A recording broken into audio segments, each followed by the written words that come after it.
Бажаю здоров'я, шановні українці і українки. Жодного дня не опускаємо для України. Щойно провів зустріч з міністром закордонних справ Японії та представниками японського бізнесу про нашу стійкість, про відновлення, розвиток, енергетика, транспорт, розмінування, соціальна сфера, створення нових робочих місць в Україні. Представив конкретні напрямки, де можемо зробити більше разом. Дуже важливо телекомунікації, захист інформації, захист нашої інфраструктури, зелена енергетика, машинобудування, аграрний сектор. Впевнений, що наше партнерство України та Японії стане глобальним прикладом, як треба захищати життя і створювати нові можливості для народів, для вільних народів. Дуже важливий безпековий результат сьогодні. Домовились розпочати підготовку двостороннього документа із Японією щодо безпекових гарантій. Вже працюємо із Сполученими Штатами, з Великою Британією, з Канадою, тепер з Японією. Цими ж днями відбувся візит спікера парламенту України Руслана Стефанчука в Японію на саміт голів парламентів «Сімки». Є сильна декларація саміту, були важливі зустрічі, чітка підтримка України і потужні сигнали про те, що вся українська територія має бути очищена від російських військ. І лише це відкриває дорогу до справедливого і надійного миру.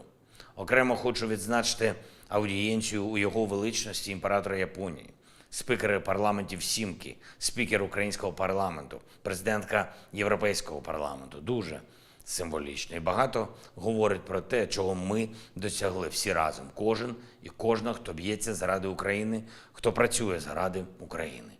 Провів сьогодні засідання Ставки.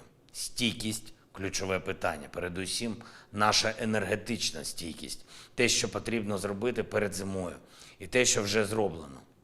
Детальні звіти урядовців, керівників енергетичних компаній. Звичайно, був військовий компонент. Наша розвідка чітко усвідомлюємо, що російське зло теж готується до зими, готується нести страждання. І кожен зараз в державному секторі та в місцевій владі повинен зробити все можливе, а коли потрібно, то й неможливе, щоб Україні вдалося вистояти зимою та зберегти повну функціональність ППО, підготовка енергетики, соціальні системи, відповідні пакети підтримки від партнерів. Всі посадові особи та командувачі мають чіткі завдання. Керівники обласних адміністрацій звітуватимуть щодня про підготовку. Кожен день ввечері звіт для уряду, офісу. Міністру внутрішніх справ доручено по максимуму підготувати сектор ДСНС, не лише те, що стосується безпосередньої роботи служби з надзвичайних ситуацій, але й чіткого інформування людей про те, як буде забезпечений захист. І я хочу подякувати партнерам. Маємо чергову домовленість. Україна отримає більше гепардів для захисту нашої саме енергетичної мережі. Але мобілізуємо всі сили, щоб збільшити ще і постачання різних систем ППО, і сам фізичний захист об'єктів. Ще одне. Вже багато років, в другу суботу вересня, в нашій країні відзначають свій день одночасно дві професійні спільноти. Це День фізичної культури і спорту та День українського кіно. І подібних збігів в нашому календарі надто багато. День юриста і День художника. День будівельника і День працівників ветеринарної медицини. І є співпадіння професійних днів і днів пам'яті.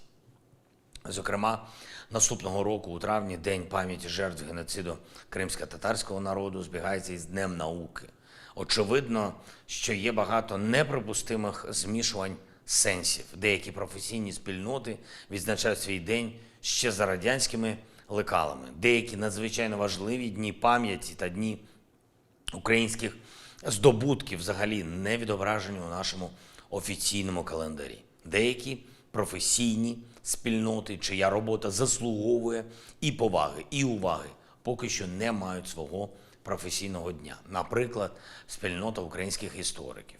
Власне, я доручив уряду України відповідним державним інституціям переглянути всю цю систему державної уваги і оновити її справедливо і логічно.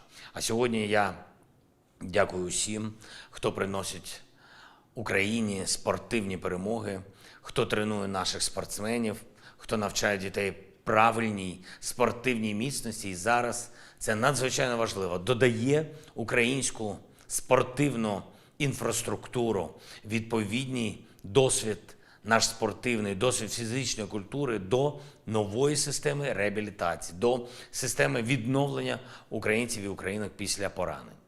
І сьогодні ж у День українського кіно я дякую усім працівникам, усім працівницям нашої кіногалузі за кожне єднання емоцій, яке наші люди, дорослі, діти зараз відчувають, дивлячись українське кіно, український серіал, українську документалістику. Нація, яка має власне сильне емоційне кіно, матиме і свою впевнену долю в цьому світі, свої мрії та власне бачення життя. Слава усім, хто посилює Україну, дякую всім, хто б'ється заради нашої держави та хто здобуває Україні потрібні результати. Слава Україні!